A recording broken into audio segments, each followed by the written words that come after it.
रायगड जिल्ह्यातील रोहा शहरात रोह्यातील मुख्य रस्त्यांना नाल्याचे स्वरूप आलेलं पाहायला मिळत आहे। गेल्या 15 दिवसांपासून रस्त्यांमधील भुयारी गटारांमधून पाणी लिंक होऊन हे पाणी मुख्य रस्त्यावर वाहत आहे। यामुळे रोहेकर नागरिकांना मोठा त्रास सहन करावा लागत आहे।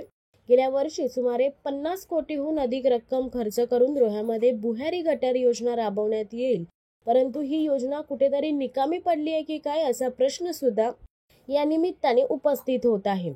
रोह्यातील वस्तींचे सांडपाणी वाहून नेण्याचे काम हे भुयारी गटार करत आहे, परंतु हे भुयारी गटारांचे सांडपाणी सार्वत्रिकरित्या रोह्यातील मुख्य रस्त्यावर पसरले आहे। यामुळे अनेकदा गाड्या स्लिप होऊन अपघात सुद्धा होत आहेत।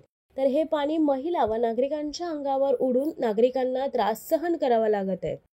खासदार सुनील तटकरे यांनी गेल्या महिन्यात जवळपास 3 वेळा रोहा नगरपालिका येथे बैठक घेत अधिकाऱ्यांना चांगलेच झापून रोह्यातील अनेक प्रश्न सोडवण्याचे आदेश दिले होते। रोह्यातील गटारे असतील अथवा मुख्य रस्त्यावरील डिवायडर मधील स्ट्रीट लाईट असतील, त्याचप्रमाणे अनधिकृत बांधकाम असतील, अशा अनेक समस्यांवर बारकाईने लक्ष देऊन कारवाई करण्याचे आदेश खासदार तटकरे यांनी दिले होते। परंतु यावर अजूनही कोणतीही कारवाई न झाल्याने खासदार तटकरेंच्या आदेशाला रोहा सार्वजनिक बांधकाम विभाग आणि रोहा नगरपालिका यांच्या अधिकाऱ्यांनी केराची टोपली दाखवलेले पाहायला मिळत आहे। काही दिवसांपूर्वी रोहा नगरपालिकेच्या एका कर्मचाऱ्याला मारहाण झालेली समजण्यात आली। यावेळी नगरपालिका कर्मचारी आणि मुख्याधिकाऱ्यांनी संप पुकारून रस्त्यावर उतरलेले पाहायला मिळाले। त्याचप्रमाणे नागरिकांचे प्रश्न सोडवण्यासाठी मुख्याधिकारी स्वतः रस्त्यावर उतरणार का, असा सुद्धा नागरिकांमधून प्रश्न उपस्थित होत आहे। आपल्यासोबत काही नागरिक आहेत, ज्येष्ठ नागरिक आहेत। आपल्याला काय वाटतं, काय आपली समस्या आणि आपण रोहा नगरपालिकेला काय आव्हान करतो? अरे रोहा नगरपालिकेला एवढं समजत नाही। 8-15 दिवस झाले पाणी नुसतं वाहत आहे। ते लेडीज लोक येतात जातात, त्यांच्या अंगावर पाणी उडते, गाडीने पाणी किती उडतंय अंगावर आणि पाणी किती वेस्ट जातो। तर ते नगरपालिकेने ताबडतोब काहीतरी विलास केला पाहिजे। असा काय हा नुसतं पाणी जातच राहतं नुसतं, पण जाऊ दे पाणी जाऊ दे, पण पाण्याचा तो बंदोबस्त तर केला पाहिजे। नागरिकांचे किती हाल होतात किती नाही ते बघत नाहीत, काय नाही, नुसतं आपलं जाता येतं आपलं पाणी ओढते जाते आणि ट्रॅफिक किती जाम होते इथे।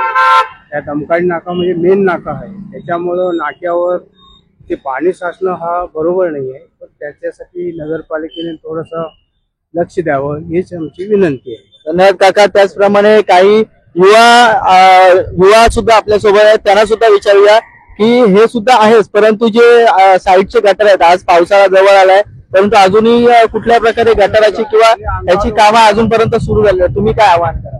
माझे रोहा नगरपालिका एवढंच आव्हान आहे, पावसाला तोंडावरती आलेला आहे, त्यामुळे लवकरात लवकर गटाराची कामं मी तातडीने पूर्ण करावी आणि हे जे पाणी लिकेज आहे इथे त्यांचं गेले 8-10 दिवस इथे हेच चालू आहे की पाणी येतंय पाणी उडतंय, लहान मुलं जात आहेत, महिला जात आहेत, त्यांच्या अंगावरती पाणी उडलं वादविवाद होत आहेत। ही चुकी कोणाची आहे? पूर्णपणे नगरपालिकेची आहे की संबंधित प्रशासनाची आहे? लवकरात लवकर ह्याचं विलय म्हणजे योग्य तो हे करून टाकावं, काम करून टाकावं एवढंच वाटतं। धन्यवाद। आपल्यासोबत आणखी काही नागरिक आहेत, युवा आहेत, आपण त्यांना विचारूया काय सांगाल, एकंदरीत काय समस्या आहे? रोहा कोलाड रोडला हा रहदारीचा रस्ता आहे। रहदारीच्या रस्त्यावर जो नगरपालिकेच्या माध्यमातून अंडर गटार लाईनचं काम झालेलं आहे, हा नुकताच काम झालेला आहे आणि काम 2-3 महिन्यापूर्वी झालेलं असतानाही त्या ठिकाणी आताही तुम्ही पाहाल का येणाऱ्या जाणाऱ्या गाड्यांच्या वाहनांचे चाकं जाऊन पायाने चालत जाणाऱ्या लोकांवर तो पाणी उडत असतो आणि पूर्ण त्या योजनेचा कित्येक तरी कोटीची ती योजना आहे आणि त्या योजनेचा बोजारा उडाल्यासारखा तुम्हाला पाहायला मिळेल। यावर संबंधित अधिकाऱ्यांनी त्वरित लक्ष द्यावा आणि होणारी नागरिकांची गैरसोय दूर करावी अशी मी विनंती करेन। आणि जर त्या अधिकाऱ्यांनी ऐकलाच नाही तर त्यांना विनंती वजा इशारा पण आम्ही देऊ इच्छितो आणि याचे परिणाम त्यांना कायदेशीररित्या भोगावे लागतील। धन्यवाद। आपण आमच्यासोबत बातचीत केल्याबद्दल। नमस्कार, आपण रोह्याच्या मुख्य रस्त्यावर आहोत, दमखाडी नाका इथे आहोत। आपण पाहू शकतो रोह्याच्या मुख्य रस्त्याला आहे कुठेतरी नाल्याचं स्वरूप आलेलं आहे। गेल्या वर्षी सुमारे 50 कोटीहून अधिक रक्कम खर्च करून हे भुयारी गटार ही योजना राबवली गेली। रोह्यातील सांडपाणी हे वाहून नेण्याचे काम हे करते, परंतु हे सांडपाणी कुठेही पुढे न जाता रस्त्यावर येऊन रोह्यातील नागरिकांना संतप्त त्रास सहन करायला लागत आहे। गेल्या महिन्यातच खासदार सुनील तटकरे यांनी रोह्यामध्ये 3 वेळा बैठक घेऊन अधिकाऱ्यांना चांगलेच झापले आणि रोह्यातील मुख्य रस्त्याच्या साईडची गटार असतील अथवा स्ट्रीट लाईट असतील आणि ह्या जे छोटी मोठी कामं राहिलेली असतील ह्याच्यावर गांभीर्याने लक्ष देऊन त्वरित कारवाई करायला सांगितली होती, परंतु अद्यापही कोणतीही कारवाई झालेली नाही. एकंदरीत असे दिसत आहे की खासदारांच्या आदेशाला अधिकाऱ्यांनी केऱ्याची टोपली दाखवलेली आहे.